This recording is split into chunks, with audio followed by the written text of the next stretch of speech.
درنو دوستانو، نن غواړم د داسې سریال په اړه تاسو ته معلومات درکړم چې تاسو په وار وار کتلی.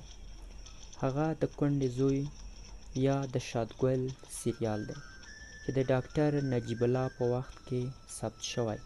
مرکزي رول یې ممنون مقصودى یعنی شادګل په غاړه بیولی.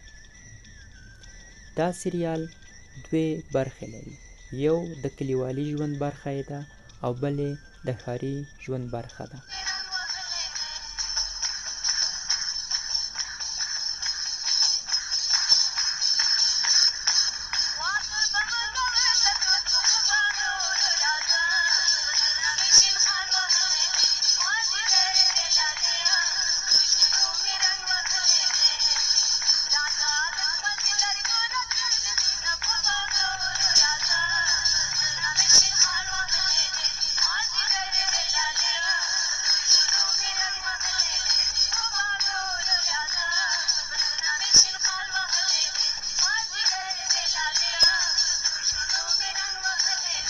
په دواړو کې ممنون مقصودى یو ساده انسان دی، خو په عین حال کې یو داسې انسان دی چې صداقت او رښتینولي لري. شادګل په دې سریال کې د خپلې مور سره اوسي چې مور یې کونډه ده. د خپل زوی په خاطر یې واده نه دی کړی. شادګل د خپل کلي د یوه داسې چا لیدو ته هره ورځ ورځي چې د کابل کیسې ورته کوي، چې نوم یې اسلمی دی. اسلمی چې کابل ته تللی او د هغې ځای کیسې کلیوالو ته بیانوي. په هغې وخت کې د کابل د تګ راتګ امکانات ډېر کم وو، نو هر څوک به چې کابل ته تلل ډېر خلک به یې لیدو ته ورتلل تر څو د هغې ځای کیسې ورته بیان کړي. اسلمی هم کابل ته تللی و، نو شادګل یې لیدو ته هره ورځ ورتلله.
اسلمی د کابل د ګرمو حمامونو، د سینماګانو او همدارنګه د ښکلو نجونو کیسې ورته بیانولې.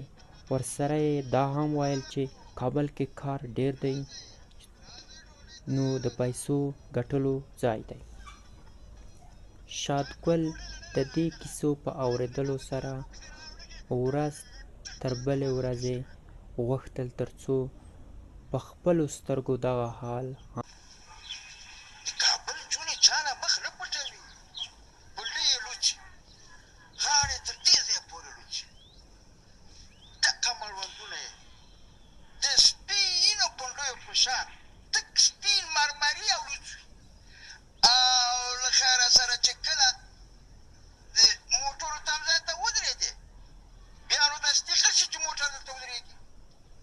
چې موټر ودرېده، بیا نو هغه دی چې خر چې درته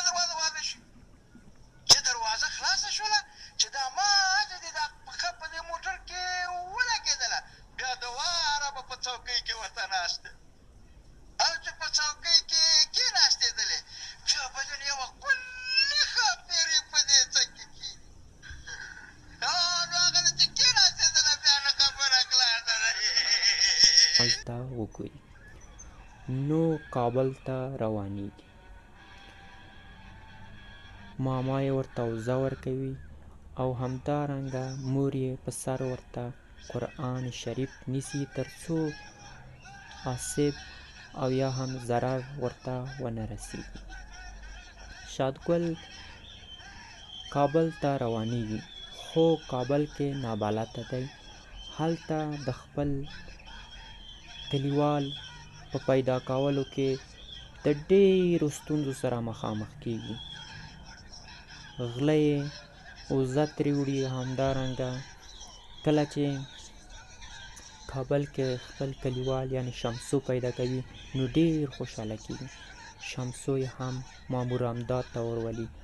هغه څو ځایه په کار کې شاملوي خو بیا هم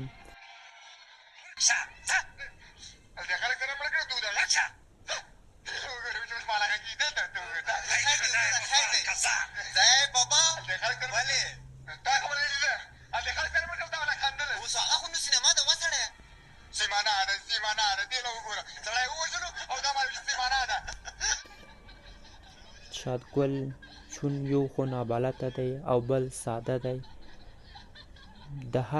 په هر ځای کې چې کله کار پیلوي بیرته د کار څخه ځواب کېږي. خو په وروستۍ کې بیا په داسې ځای کې شادګل په کار کې شاملېږي چې یو کور دی. په کور کې د داسې نجلۍ سره مخامخ کېږي چې د ساده توب څخه ناوړه استفاده کوي.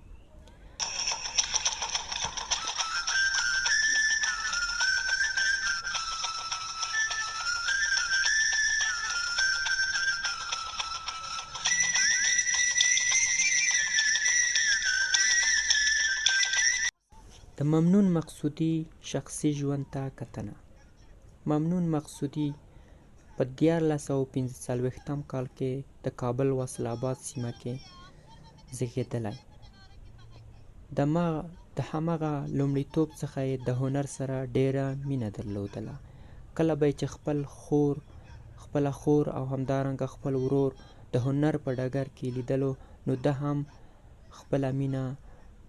هم مینه ورځ په ورځ د هنر سره ډېرېدله. ښوونځی یې د ابن سینا لیسه کې پای ته ورسوله.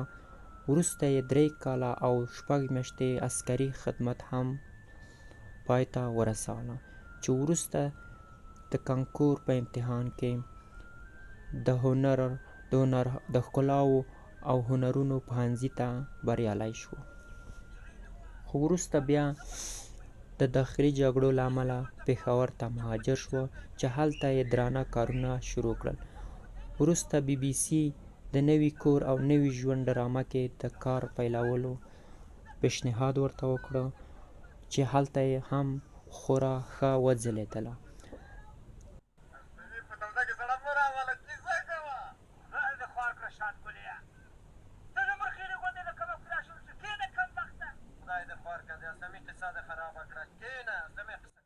دوستانو شادګل 3 زامن او 1 لور لري او میرمن یې هم د هنر په ډګر کې کار کوي چې د نوي کور او نوي ژوند ډرامه کې د فاطمې نقش لوبوي.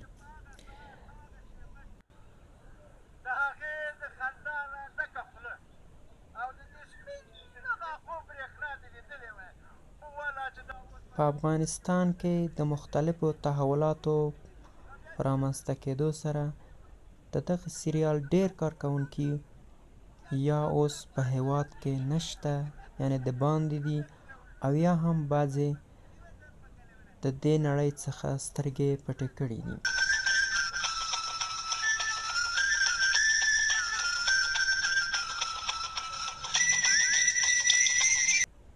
شمسو چې اصلي نوم یې مرتضی دی امریکا ته ډېر پخوا څخه مهاجر شوی او هلته اوسیږي. د دې سریال هغه نجلۍ چې سارا نومیږي هغه هم د نوي کور او نوي ژوند ډرامه کې نقش لوبوي د ډېر پخوا څخه او د خپلې مرکې په یوه برخه کې داسې وایي. ورسره زه علاقه لرم، ډېره مینه ورسره لرم.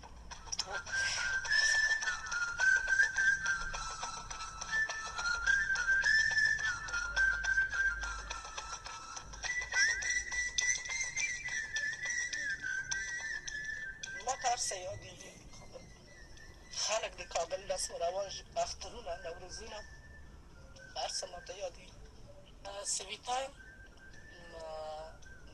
د درې لسیزې مې د افغانستان سینما هنر، تمثیل هنر ته کار کړی. زه د 14 کاله وم چې زه افغان فلم ته راغلم. بیا د هغه نه څو میاشتې پس یا کال پس په دغه فلم کې کوندي زوی فلم کې زه ولوبېدم. خو د کوندي زوی چې څومره شهرت راکړ، ما یې دومره تمه نه درلوده چې دا به دومره مشهوره کېږي، دومره به د خلکو په زړونو کې ځای نیسي. ما کله چې دا په اول ځل نشر شو، ما وکتل تلویزیون د لارې نه. نور پوره کله ما دا نه دی کتلی، چېرته چې ناست یم تصادف د ما کومه صحنه راشي په تلویزیون، بیا خوشحالېږم. خوشحالېږم، بلکې چې داسې ګورم زه ما کولی شوی چې د دې نه نور هم ښه تمثیل وکړم، چې هغه وخت خو موږ نوي راغلي وو که نه، نو اوس هم ډېر کار کړی، اوس پوهېږم چې باید ما د دې نه هم ښه کار کړی وای. ښه ممثل، تکړه ممثل. شادګل هم چې د دې سریال اصلي او مرکزي نقش لري، اوس په کابل کې اوسېږي او د ښکلاو هنرونو پوهنځي د استاد په صفت دنده پر مخ بیایي، چې د دې مصروفیت سره سره نورې هنري چارې هم مخته بیایي.